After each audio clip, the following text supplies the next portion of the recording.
Welcome friends. আজকের আমাদের ভিডিওর বিষয় বাংলা শিক্ষার পোর্টালে স্টুডেন্টদের প্রমোশন এবং ডিটেনশন।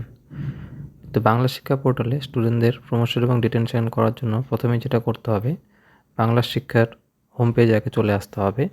তারপর ঠিক পেজটির এই বাঁ পাশে কতগুলো অপশন থাকবে, তার মধ্যে থেকে প্রমোশন এবং ট্রান্সফার যে অপশন আছে এই অপশনটিতে ক্লিক করতে হবে। ক্লিক করলেই এটার ভেতরে অনেকগুলো লিঙ্ক পাওয়া যাবে। তার মধ্যে থেকে প্রথম যে অপশানটি আছে স্টুডেন্ট প্রমোশন এবং ডিটেনশন, এই অপশানটিতে ক্লিক করতে হবে।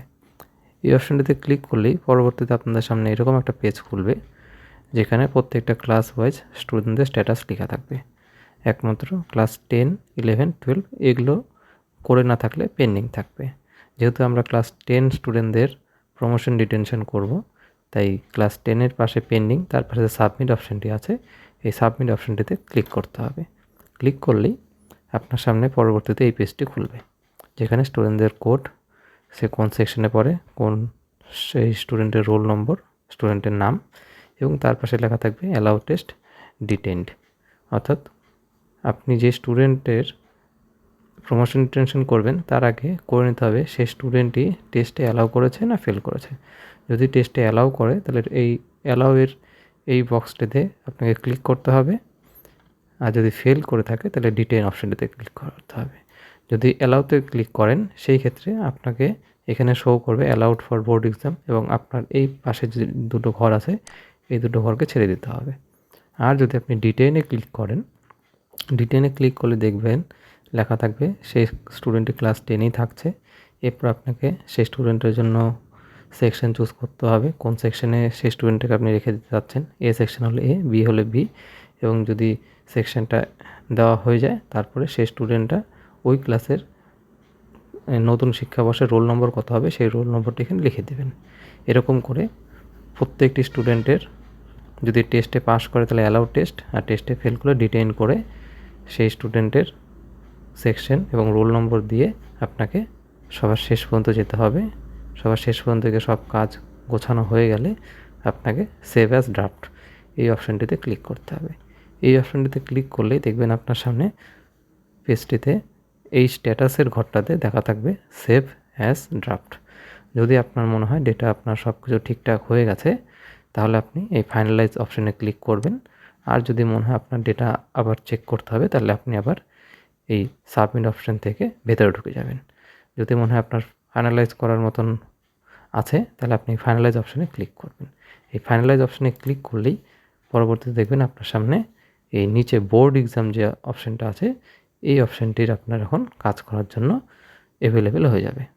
আপনি দেখবেন এই বোর্ড এক্সামের এখানেও স্ট্যাটাসে থাকবে পেন্ডিং এবং অ্যাকশানে থাকবে সাবমিট। তো আপনাকে প্রথমে এখান থেকে সাবমিট এই অপশানটিতে আপনাকে আগে ক্লিক করে নিতে হবে। এখানে ক্লিক করলেই দেখবেন আপনার সামনে পরবর্তীতে এই পেজটি খুলবে। এই পেজটিতেও আগের মতোই স্টুডেন্টের serial number, student code, roll section, category, স্টুডেন্টের নেম, তার বাবার নাম, আর 4টে অপশানে নতুন খুলবে। প্রথমটা থাকবে প্রমোটেড অ্যান্ড নিউ অ্যাডমিশন। যদি কোনো স্টুডেন্ট মাধ্যমিক পরীক্ষায় পাস করে গেছে এবং আপনার স্কুলে ভর্তি হয় তাহলে আপনি এখানে ক্লিক করে এগিয়ে যাবেন। আর যদি মনে হয় কোনো একটা স্টুডেন্ট পাস করেছে এবং অন্য স্কুলে চলে যাবে, ট্রান্সফার নেবে, তাহলে আপনি প্রমোটেড অ্যান্ড ট্রান্সফার আউট করবেন। যদি কোনো স্টুডেন্ট মাধ্যমিকে ফেল করে থাকে তাহলে ডিটেইনে ক্লিক করবেন। আর কোনো স্টুডেন্ট যদি ফর্ম ফিল আপ না করে থাকে বা মাধ্যমিক পরীক্ষা অ্যাডমিট কার্ড নেওয়ার পরেও না দিয়ে থাকে তাহলে আপনি এই অপশানেতে ক্লিক করবেন। এবার প্রথমে যদি কোনো স্টুডেন্ট প্রমোট করতে চান, পাস করাতে চান এবং আপনার স্কুলে অ্যাডমিশন করতে চায় তাহলে আপনি প্রথমে এই বক্সটিতে, চেক বক্সটিতে ক্লিক করবেন। এখানে ক্লিক করলেই দেখবেন যে এখানে একটি নাম্বার দেওয়ার জায়গা দিয়ে দিবে। এই প্রমোটেড, নিউ অ্যাডমিশন এবং প্রমোটেড অ্যান্ড ট্রান্সফার আউটের ক্ষেত্রে এই মার্কস অবটেইনের ঘরে নম্বর বসানোর জায়গা দিয়ে দিবে। এটা আপনাকে যতগুলো স্টুডেন্টকে আপনি এই পাস করার মধ্যে দেখাবেন প্রত্যেকটা স্টুডেন্টের ক্ষেত্রেই এই অপশানটির মধ্যে নাম্বার অবশ্যই আপনাকে দিতে হবে।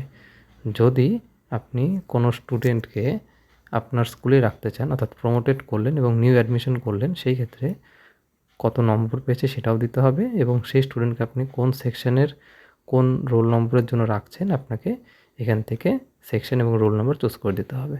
আর যদি আপনি ট্রান্সফার আউট করে দেন সেই ক্ষেত্রে স্টুডেন্টের শুধু নম্বরটা দিলেই হবে এই দুটো অপশান আপনার জন্য দরকার হবে না। এই গেল প্রমোটেড নিউ অ্যাডমিশন এবং প্রমোটেড অ্যান্ড ট্রান্সফার আউটের ক্ষেত্রে। এরপর অপশানটা হলো ডিটেইনড। যদি ডিটেইনড কোনো স্টুডেন্টকে করেন সেই ক্ষেত্রে স্টুডেন্টটি কত নম্বর পেয়েছে সেটাও দেওয়ার দরকার পড়বে না, শুধু নম্বর দেওয়ার দরকার পড়বে এই প্রথম দুটো অপশানের ক্ষেত্রে। আর শেষেরটা থাকছে form not fill up and not appear. যদি এটাও ক্লিক করেন সেক্ষেত্রেও একই ডিটেনের মতো কত নম্বর পেয়েছে সেটা দেওয়ার দরকার নেই, তো সেকশন এবং রোল নম্বর এটা দেওয়ারও কোনো দরকার নেই। এই সব কটা অপশান দেওয়া হলে একে একে সব কটা স্টুডেন্টের তথ্য আপনি যেটা যেরকম হবে, প্রমোটেড নিউ অ্যাডমিশন বা প্রমোটেড অ্যান্ড ট্রান্সফার আউট বা ডিটেইনড বা এই 4 নম্বর অপশানটা form not fill up not appeared, এই সবগুলো ঠিকঠাক করে দিয়ে দিলে সবার শেষে আপনি দেখবেন সেভ অ্যাজ ড্রাফট বলে একটা অপশান হবে। আপনি এই সেভ অ্যাজ ড্রাফট এই অপশানটিতে ক্লিক করবেন। এই অপশানটিতে ক্লিক করলে দেখবেন আবার আপনাকে ওই প্রথম একটি পেজে নিয়ে যাবে। এই পেজটিতে নিয়ে আসবে এখানে একটি অপশান লেখা থাকবে অ্যাকশনের ঘরে ফাইনালাইজ। তো আপনি এখানে ফাইনালাইজ অপশানটিতে ক্লিক করলেই দেখবেন যে শেষে আপনার এই ডেটাটা দেখাবে স্ট্যাটাসের ঘরে ফাইনালাইজড, অর্থাৎ আপনি সমস্ত স্টুডেন্টদের 10 ক্লাসের স্টুডেন্টদের মাধ্যমিকের নম্বর বসিয়ে তার pass fail transfer out transfer ইনের কাজটি এগিয়ে রেখেছেন। এরপর এখান থেকে আপনার সেই স্টুডেন্টদের যদি কোনো স্টুডেন্ট ট্রান্সফার নিতে চায় তো সেই কাজটি খুব সহজেই এরপরে করতে পারবেন। এইভাবেই আপনি আপনার প্রমোশন এবং ডিটেনশনের কাজগুলো সঠিকভাবে করতে পারবেন।